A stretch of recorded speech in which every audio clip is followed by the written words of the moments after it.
Good evening, ladies and gentlemen. A big warm welcome to you. Thanks, Sam. How's your night going? Yes, so far so good. That's all right. We've got the Honourable Victor Dominello, the Member of the Legislative Assembly. Dominello's the cardinal. Excuse me. Member of the Legislative Assembly.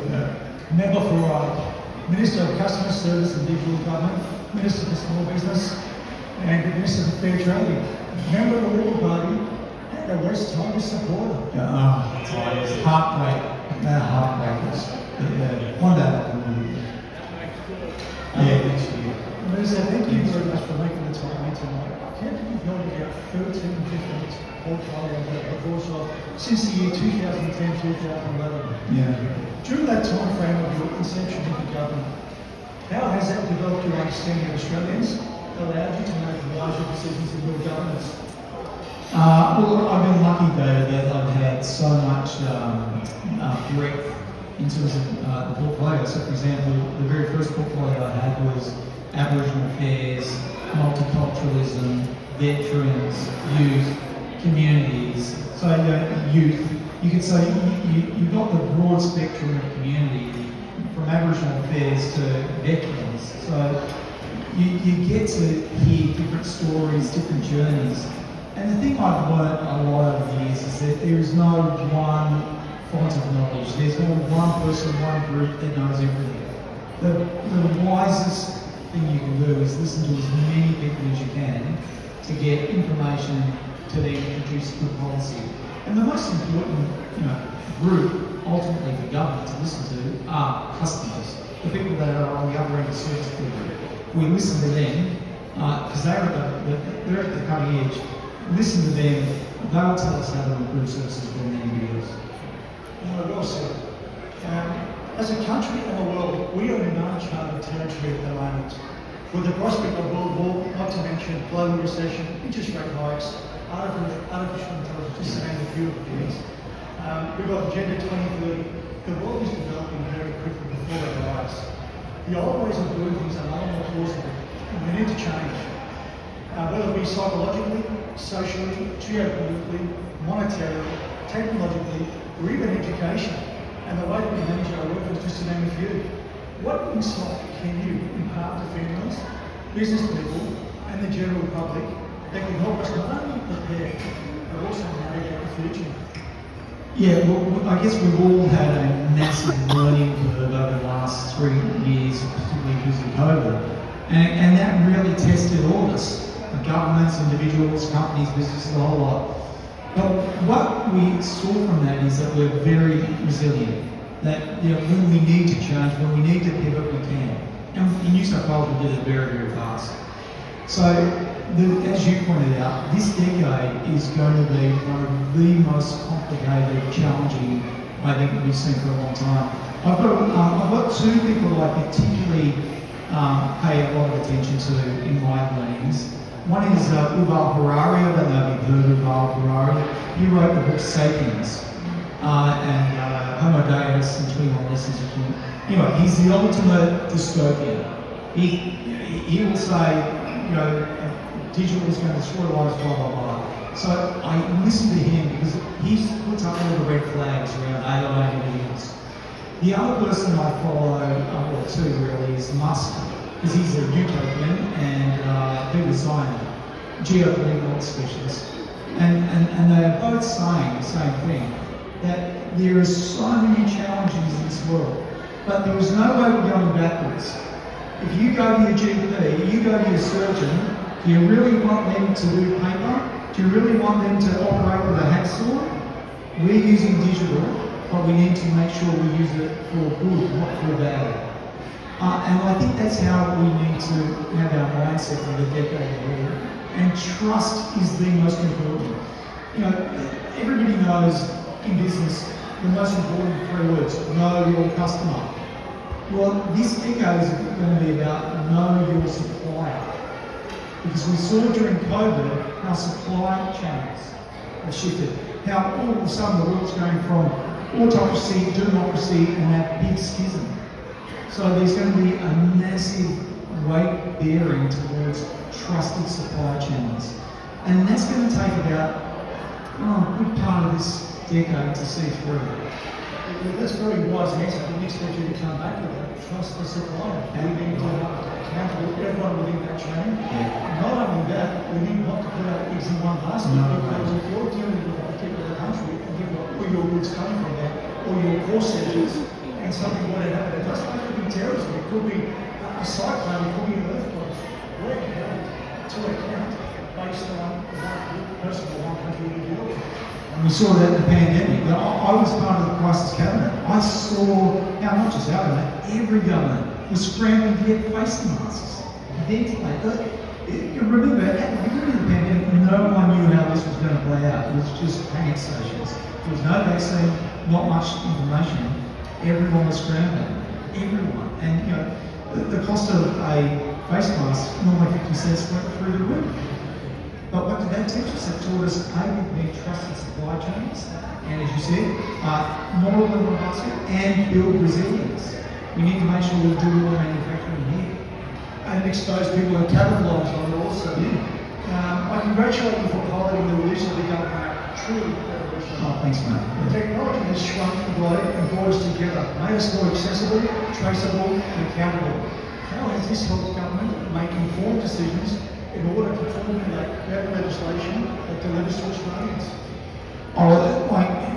Information is power, and the problem, I remember when I was the Minister for Aboriginal Affairs, and there was a really big problem in a remote community, I won't name it. Really big problem in relation to abuse. So we had the police minister there, we had the education minister there, we had family community services there, I was there as a things.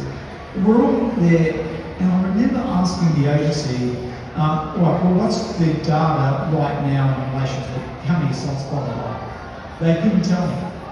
But the best they could give me was data that was 6 months old. And I said, hold it, we're about to make some massive decisions that will impact community, and the best you can give us is the information 6 months old. It's like going to a surgeon that's about to do brain surgery and say, the best we can give you is an MRI that's 6 months old. It's like doing surgery blind. So that led a real big charge in New South Wales to make sure we get more information to make better decisions. So, and that's what you're seeing now. Whether it's the vouchers or the licenses or everything else, we're getting more information from people, whether it's the feedback assist. Like whenever you go on an app, I insist on feedback, because the best information, the best information that we get from customers. So when the customers say, here's your problem, and 10 people are saying, here's your problem, that's where you put your attention. So that's been a massive mindset shift in the way we do business in New South Wales. And the critics are the ones that really help us to grow the most, whether we like it or not. Absolutely, yeah. I'm actually going to do this a little bit differently. I'm going to start off with a question first. Now, this is fairly heavy. I'll run a worldwide podcast, and this is the consensus of many questions being asked by people. Sure. The question is, do you see government and mankind returning to the middle path of respect, wisdom, and natural harmony with nature, the universe, and within ourselves? Now, let me load the question over here. And just get you to really concentrate on your heart as you do that, please. You stated in your inaugural speech by Javier Perez de Cuellar, spoke from me when he said, let all bear in mind that a society is judged not so much by the standards attained by its more affluent and privileged members, as by the quality of life which is able to assure for its weakest members. With all the benefits of technology, it also has its downsides. Namely, it may have shrunk the globe and brought us together physically, yet it has disconnected us socially. It may have made us more accessible, yet this has come at the expense of fatigue, burnout, and rampant increase in mental illness and to a degree divorce. It has made us more traceable and accountable, yet this has added the increasing pressure to stay informed with ever-changing laws and unspoken social cues like cancel culture. So as business people, we're exerting more energy on clouds of dust that are changing all the time. Rather than us focusing on what we do best, that's running resilient businesses, coming up and being entrepreneurs to design products and services that not only give solutions, but pay taxes that keeps you guys in government. So where do we go with regards to that? How do we get the pendulum swing from swinging too much from the right, too much from the left? And coming back to my question, do you see government and mankind returning to sanity, the middle path of us accepting nature, respect of ourselves and our greater community? Well, that's a really deep question. And I'm happy to sit here for a while to talk you through it. But look, I think the arc of humanity does bend, as Luther King said, towards justice. So I do think that we are improving. Like compared to, sure, tech has a lot of downsides that we need to guard against, but it also has a lot of positives. I'll give you an example. My grandmother was on a boat in the 1940s, just after 45, so 46. After World War II, she left a very poor part of Italy to come here. She didn't have Skype, she didn't have email, she left her family behind. And when I say left behind, correct, that's it. So tech can bring people together. When I go overseas, now I'm on this, I'm conferencing with mum. Now it's not as good as having a home meal and giving mum a hug, but it's the next best thing. So you're right. Look, you've got to get the balance right. But in relation to businesses, let me unpack that one. We're on a journey, and I think, again, depending on how visionary the governments are, we can really use tech to seriously improve outcomes for businesses. Let me give you this example, which is, again, world leading. You've got every politician, they've got their typical things that they say. One of the best ones is, we want to slash red tape. We're going to slash red tape. Everyone slashes red tape. They're just mumbled statements. We're going to slash it. What does that even mean? Where do you get regulation red tape around? Like, it's an old acronym, right? Slashing red tape in the modern world is, as you said, slashing time. Giving more time for businesses, so instead of working with governments, they've got more time to deal with customers and things that, innovation and things that we just saw with, with the great companies on the board on the stage here. How do you do that? I'll give you an example. If you've got all these regulators inside the government, you've got fair trading knocking on your door on a Monday, you've got safe work knocking on your door on a Tuesday, you've got the food authority knocking on your door on a Wednesday, the EPA on a Thursday, local council on a Friday. There's 35 regulators in New South Wales alone, let alone the feds. If they're all knocking on your door asking the same damn question, how are you going to get your business done? So what we're creating is a platform. So all the regulators can stay, but now they're going to come onto one platform, that's the Amanda platform. So they can start coordinating to say, hey, you're out there knocking on your door on Tuesday, hey, do you mind asking this extra question so I don't have to go and bother them as well? This literally saves a truckload of time. And then there's rules of code and all these other things that we're doing. So, we are moving forward, but it depends on the vision of the government. Because if the government doesn't have a strong vision for this, then you're going to get the worst of both worlds. You're going to get the paper and a lot of tech, and then you have that bad collision. Look, well said, and sometimes I think it's 4 years enough for the government to weigh out their policies and build, because these are long-term visions. Oh, look, they are, but on my phone, I can show you the digital version of it. Like, the stuff that we're doing in New South Wales, again, David, is it's not just me saying it. Governments around the world are coming to us saying, oh my God, I had companies coming to me today, two of them, and saying, can you tell us what your roadmap is, what your vision is, your priorities? I gave them about a half a minute sketch, and they were blown away. They said, the government would be ahead of us. Well done. I commend you on your latest initiative of taking on powerful gambling companies with the proposed introduction of a gambling debit card. What initiatives does the government have to allow entrepreneurs to release technologies that will minimise our dependence on fossil fuels and to incorporate a more modern and a robust education system that is better suited to an emerging world, notwithstanding incorporating the hours as possible. Well, just on, if we want to go back to 2 questions ago about the human journey, I really think that, we are moving, working from home is, 3 days now, 2 to 3 days a week, depending on which industry you're in. Particularly in the tech industry, people work from home 4 days a week sometimes. In Europe, they're starting to toy with 4-day weeks. Got 5 days pay, 4-day weeks, so super productive on 4 days. And again, only can happen with the tech space. So I think that if we use tech for the good, we actually do get more time in our life back to do the things that we love and are passionate about. But in relation to your question, there are 2 big levers inside a government, and our government has pioneered this. One is structure, the other is money.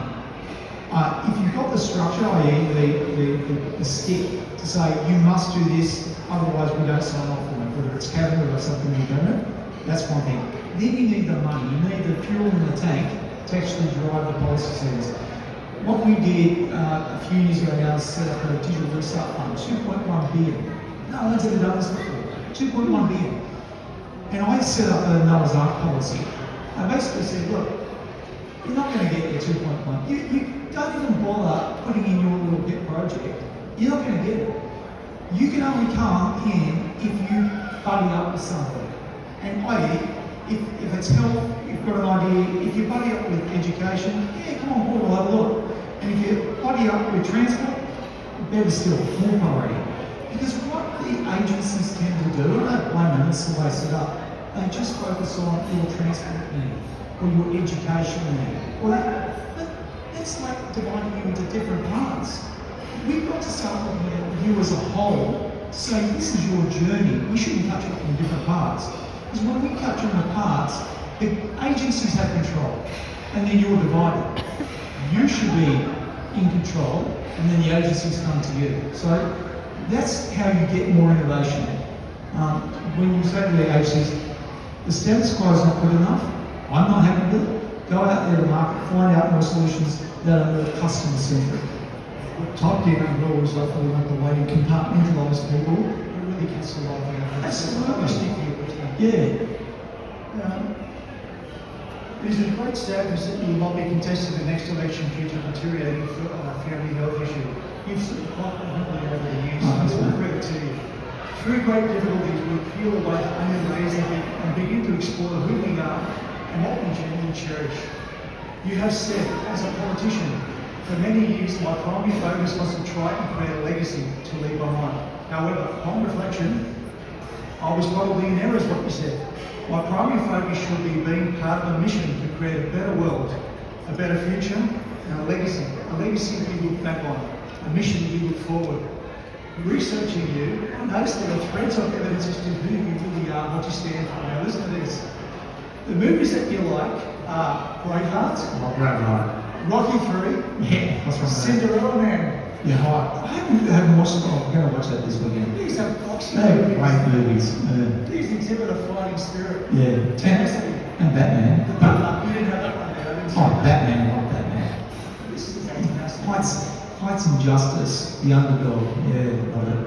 Which reminds me of a story I shared with you earlier on. Yeah. You stand up for your battle. You believe in what you do, don't you? I come from a very working class family. I worked on my dad's farm. When my friends were going to the beach on the weekend, I'd be going out there picking carnations. And and more importantly, I saw how hard my parents worked to put food on the table. Just so much respect for them and that generation. So, I know what it's like to battle. I'm in a position now where, I can make a difference, and, I'm always going to be, looking after the battler. Look, and you have made a difference. Most importantly, what mission does Victor want you to remember for? I don't want to be remembered. It goes to legacy because it reminds me of that scene from Gollum, and he's got his little precious, the ring. Oh, my precious, where's my plaque? My precious, when I die, I want to get out of this place. I don't want to be like a poltergeist hanging around a plaque. So I try to focus on the future and let history work itself out. So I just want to be part of the mission to continually improve life and reduce suffering. Look, I sincerely wish you the best, and look, very importantly, what it was the tireless effort of the board of directors of the Chamber of Commerce. Every board has obviously got an orchestra, and every orchestra's got a conductor, a maestro, a Wally Hammer. Maestro. So congratulations to you. Your work is you bring people together, and most importantly, it's been wasted if people don't come together. When business gets tough, we're meant to come together. We can't use each other's services. We recommend people to each other. So with any economy to succeed, business people, we're the pillars. And in order for business to succeed, the glue of that is integrity. I hope you have a lovely night. Good night.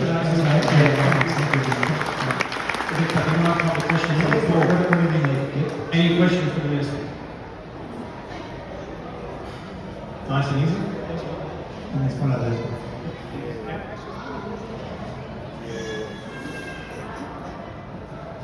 Sorry, I had my back to this part of the room, so I apologise.